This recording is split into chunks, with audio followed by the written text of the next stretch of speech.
Sugda nagtrabaho ang Phase 1 sa BRT project diha sa Dan Osmeña Boulevard ning syudad. Hot nga dagan sa trapiko nabati na sa mga motorista. Awhag sa Cebu City Transportation Office, gamayng pasensya. Samtang nagpadayon pa ang groundwork sa mga proyekto. Si Santino Bunachita sa report.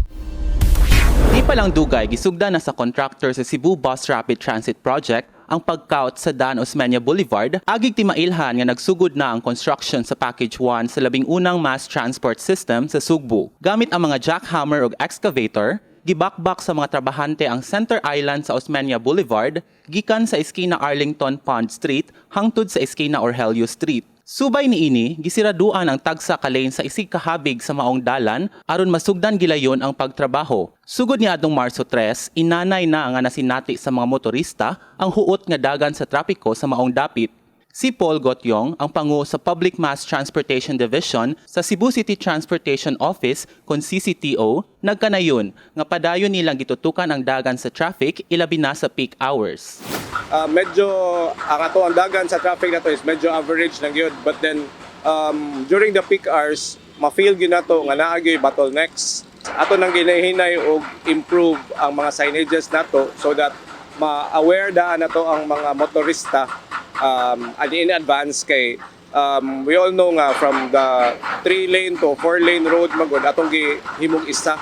So isa sa na siya sa naka-cause of bottleneck, but since ang ato ang trabaho nila is mubo raman good, as long as mo flow lang gyud ang traffic nato no sa vehicles nato, then wala na gyud problema.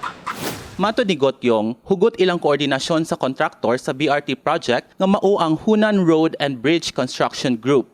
Iyang napanglantawan ang pagdasok sa mga sakyanan, ilabi na sa umaabot ng mga buwan samtang magpadayon ang pagtrabaho sa ubang bahin sa Osmeña Boulevard. Walay gipatuman nga traffic rerouting ang CCTO apan ilang gisiguro nga adunay igong alternatibong kalikuan ang mga sakyanan aron makalikay sa kahuot sa dalan.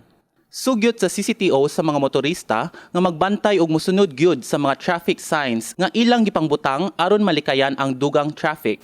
Sa kapakaron no makita gyud nato no nga nagsugod na gyud finally ang ato ang Cebu BRT project. Ang hangyo ra gyud sa CCTO is to kuan lang yun, sa mga motorista, pasensya lang yun. Mubo ra kayo niyang ilahang scope sa ilang work nato, unya ato sa yun gisigurado nga natay saktong signages o mga pahibalo. As long as mo follow lang ta, sunod lang yun ta, mohapsay ra gyud ang ka-traffic sa ato ang lugar nga ilahang gitrabahoan. Kahinumduman nga niadtong Pebrero 27, formal nang gisubhan ang 16.3 bilyones pesos nga Cebu BRT project nga gipanguluhan mismo ni Presidente Ferdinand Bongbong Marcos Jr. ug ni Cebu City Mayor Michael Rama. Ang Package 1 sa maong proyekto magsugod sa Kapitolyo hangtod sa Cebu South Bus Terminal diin maglakip sa pagtukod og upat ka mga bus stations. Usa ka dedicated bus lane matag direksyon ang iestablisar sa maong ruta. Matod ni Roberto Bo Varquez, ang BRT focal person sa Cebu City, ilang nasabutan sa kontraktor nga tunga-tungaon ang ipahigayon nga construction sa Package 1. By section nila. Okay. There are about 10 sections, i-divide niya ang whole Osmeña Boulevard with 10 sections. So, per section, kung say i-trabaho nila, that's about 3 to 4 weeks per section. But naanay portion nga mag-curing na, masugod na sa dagbang section, hanabaro ng traffic hindi kayo ma-affected. Gitakda nga makompleto ang pagtrabaho sa Package 1 sa Cebu BRT project sa Disyembre karong tuiga, subay sa mando ni Presidente Marcos ngadto sa Department of Transportation. Sa unang tuig ni ining operasyon, gibana-bana nga makaserbisyo kini sa kapin 60,000 ka mga pasahero matag adlaw. Gilauman usab nga mahuman ang tibuok BRT project ug ang full blast operation niini sa tuig 2025.